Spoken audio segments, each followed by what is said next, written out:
বাঁশবাগানের মাথার উপর চাঁদ উঠেছে ওই, মাগো আমার শোলক বলা কাজলা দিদি কই?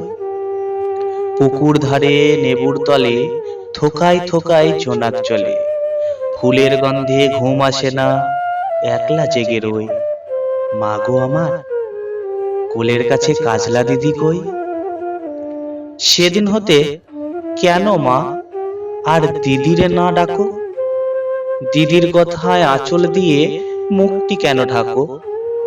খাবার খেতে আসি যখন দিদি বলে ডাকি তখন ও ঘর থেকে কেন মা আর দিদি আসে না কো? আমি ডাকি তুমি কেন চুপটি করে থাকো? বলো মা দিদি কোথায় গেছে, আসবে আবার কবে? কাল যে আমার নতুন ঘরে পুতুল বিয়ে হবে। দিদির মতো ফাঁকি দিয়ে আমিও যদি লুকাই গিয়ে, তুমি তখন একলা ঘরে কেমন করে রবে? আমিও নাই দিদিও নাই, কেমন মজা হবে।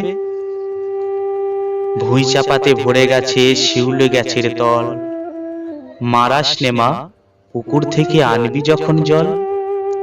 ডালিম গাছের ফাঁকে ফাঁকে বুলবুলিটা লুকিয়ে থাকে, উড়িয়ে তুমি দিও না মা ছিঁড়তে গিয়ে ফল।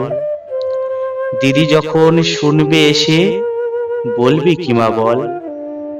বাঁশবাগানের মাথার উপর চাঁদ উঠেছে ওই, এমন সময় মাগো আমার কাজলা দিদি কই? লেবুর তলে পুকুর পাড়ে ঝিঝি ডাকে ঝোপে ঝাড়ে, ফুলের গন্ধে ঘুম আসে না, তাই তো জেগে রই। রাত্রি হলো মাগো আমার কাজলা দিদি কই?